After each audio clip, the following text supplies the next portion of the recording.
It all started one day when I was coming out of school. As usual, I saw all my classmates with their expensive backpacks getting inside their fancy cars. Many of them even had a chauffeur. As I walked past them on my way to the bus stop, I could always hear their laughs as they gossiped behind my back. I'm 13 years old and never had any family other than my mom, and she passed away 3 years ago. We never had money, but my mom taught me that the only thing no one would ever take away from me was knowledge. So I studied hard all my life, and that's how I got a scholarship to this fancy school. I was walking to the bus stop. There was a restaurant on that street, and I always smelled the coffee and the cookies. My stomach rumbled. It made me so hungry, but I didn't have money to buy any of that. As I continued walking, I saw a little kitten crossing the street. Cars passed just inches away from it. The kitten crossed to the other side, and I decided to follow it to make sure it was safe.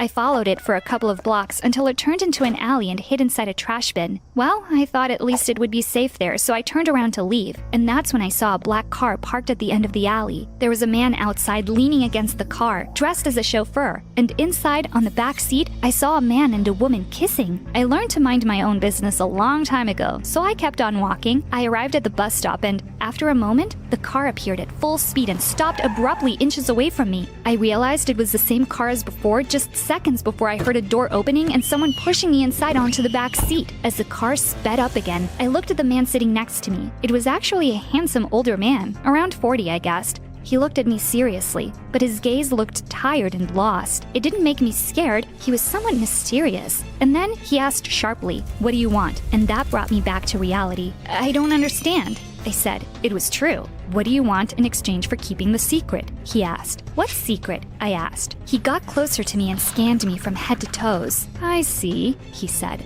"I know this little game," he added. And then he looked at the driver and shouted, "Perkins, to the mall!" I didn't want to ask any more questions, but that didn't mean I didn't have them. Who was this man? Who did he think I was? What secret was he talking about? Suddenly, the car stopped, and the chauffeur opened the door and pulled me out. The hand of the handsome man appeared from inside the car with a credit card in it. "Get her whatever she wants," he said. The chauffeur grabbed the card and took me inside the mall by the arm. And as I stepped in, my mind went blank. I had never been inside a place this big. Lights, shops, people coming and going, playrooms. This had to be heaven, and I had to be dead. But the chauffeur was still pushing me, so I pulled my arm away and told him to stop. He looked at me and said, Well, what?" I asked. "What do you want?" he asked. "I don't understand," I said. It was true, again. And he said, "It's not the first time we do this. The boss knows what you all girls want for the silence." The boss? The silence? Who were these people? I had no idea, and things were happening really fast. But I wasn't stupid, and I wasn't going to let my only chance get away. I didn't want to spend a second, so I went directly to the bookstore. I always had to borrow the books from school from the public library, so this was my chance to get my own. The man paid, and we went back outside. The handsome man from the car rolled down the window and said, "Are we good?" I nodded, even though I had no idea what just happened, as I embraced the bag with my new books. And he left. As I was walking back to the bus stop, I didn't think about the bizarre situation I just lived, but the fact that for the first time in my life, I had new books. And then I heard it again. The car was coming back towards me. "You have got to be kidding me." The chauffeur pulled me back inside the car, and the boss asked, annoyed, "Is this a joke? You spent $200 on books?" $200? I asked. "I didn't know they were so expensive. I'm sorry," I said, and offered the books back to him. But he just stayed there and looked at me. Then he looked at the driver and back at me. "Take us back to the mall, Perkins,"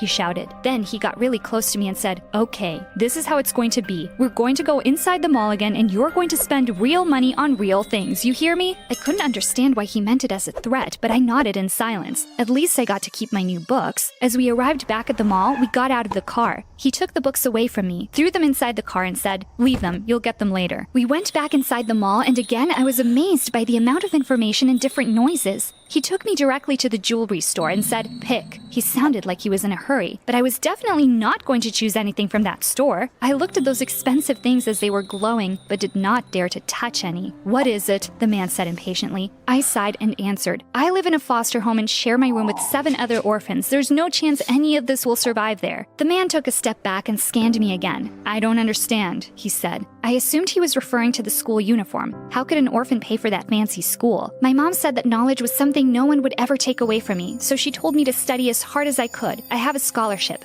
I said. Wise woman, he said, and then added, still, there must be something you want. Well, honestly, I'm a bit hungry, and I've never seen this many options before, I said as we entered the food court. What do you want to eat? He asked. I didn't have any idea what to choose. I knew nothing about this food, so I just said, I will eat whatever you choose. A tiny smile appeared on his face. It was imperceptible. He walked to a specific place and said, here. I had trouble reading the sign. Shawarma? I said. Best in town, he added. I smiled as I saw him eating that strange food. He didn't look at all like that angry man from before, and he was right. The food was amazing. After we finished, we continued to walk through the mall. I was stunned with all that merchandise in the different stores. We passed in front of a place that had neon lights everywhere, and the music sounded loud. There were mostly kids inside. They all looked like they were having fun. What's this? I asked. You've never seen a video game salon before? He replied. I denied in silence, still dazzled with all that. How do you play this? I asked. He looked around and hesitated. Then he said, I don't know. We got inside. He bought some special coins to put in the machines and gave them to me. I walked to the first game I saw. It was a shooting game. I put the coins in the machine and lifted the gun. He looked at me in silence. But a few moments later, as he saw how much I sucked at the game, he almost ripped the gun out of my hand and said, No,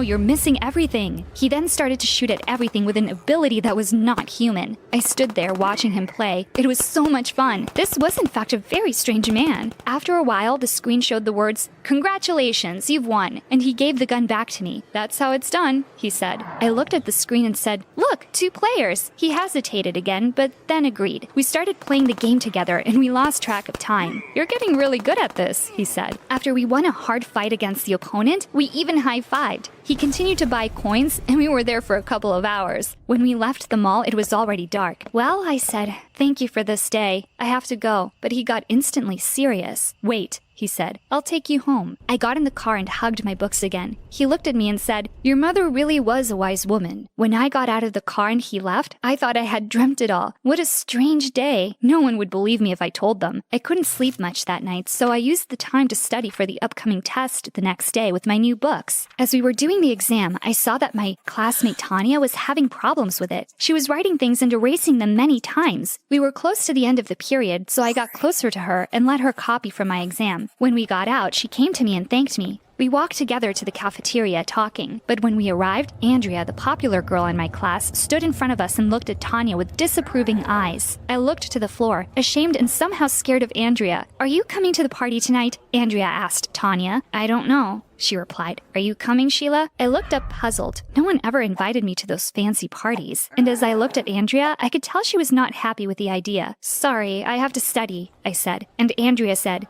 See, she's not interested in hanging with us. She's a smart girl. But Tanya said, she is smart and she saved my life today. I think I'll study tonight too. Andrea's jaw dropped. She was clearly indignated. She took my new books away from me and said, Oh, right. Smart Sheila and her new books. I wonder where you got the money to buy them. Andrea, stop it, Tanya said. She took the books from her and gave them back to me. Why are you being such a jerk? She added. I was amazed at how Tanya stood up for me. I was such a chicken. I could never stand up for myself. But Andrea took it even further. She grabbed my shirt and ripped its pocket. I was in so much trouble now. I didn't have the money to buy a new shirt. I rushed to the bathroom to cry. Tanya got inside after me and told me not to pay attention to her. She said that Andrea was miserable and that I didn't deserve what she was doing. As I was walking to the bus stop after school, the handsome old man stopped by with his fancy car. I was crying and I hated when other people saw me cry. He realized anyway and asked me what was wrong. Damn it. I tried to cover my face, but he got out of the car and grabbed me by my shoulders. He looked at my ripped shirt. What happened? He said. Nothing, I slipped.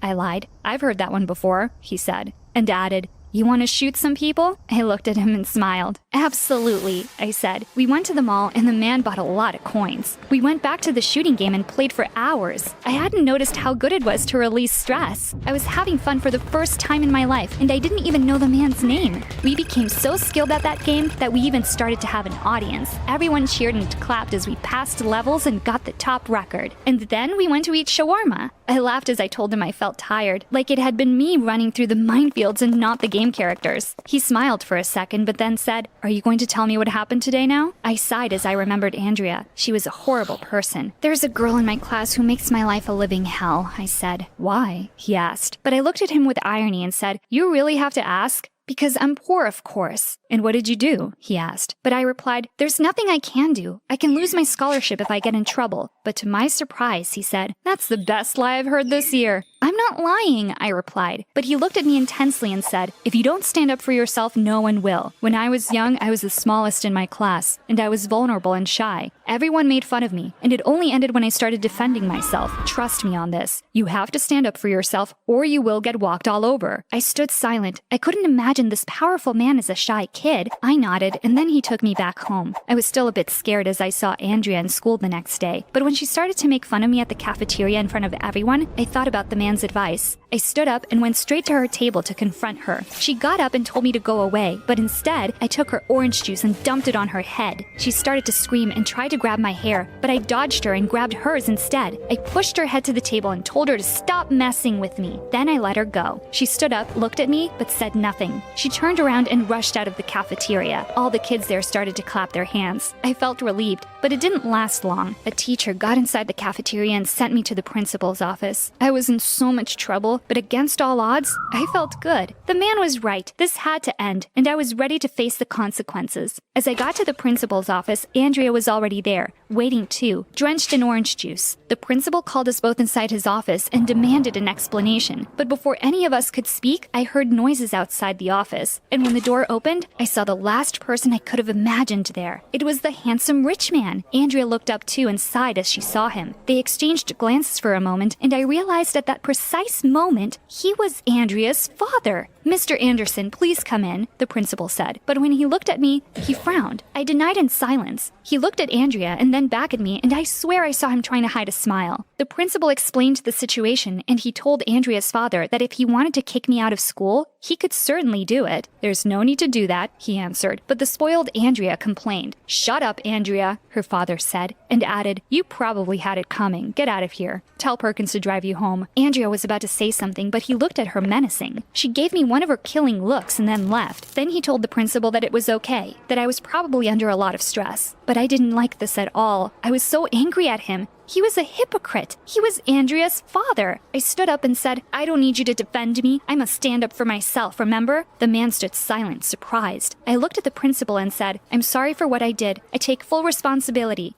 Andrea had been bothering me for years and I got fed up, but I understand this wasn't the best way to react. Do with me whatever you think is right. Excuse me. And I left. I went to my locker and grabbed my new books. If I was going to be kicked out of school, at least I would take them with me. I walked to the bus stop crying. I didn't want to see the man, but I kind of hoped he would appear, but he didn't. I let 3 buses pass, but he never showed up. I wanted to see him. I demanded an explanation, but when the 4th bus came, I got in and went home feeling like the loneliest person in the world. I didn't get much sleep that night, and when I woke up the next morning, I felt terribly sick. Perhaps it was me being a chicken again. I didn't want to go back to school ever again. The director of the foster home called the school and told them I was sick. I stayed home for the next 3 days, wondering if I had dreamt everything after all. Andrea's father seemed like 2 completely different men. He was so kind with me and so mean to his own daughter. I couldn't understand. On the 3rd day, they told me I had a visitor. When I got up to see who it was, I found Mr. Anderson at the door. I was still mad at him, but I was relieved to see him, I have to admit. We went to the garden and sat on a bench. He told me he was sorry for not coming to see me sooner.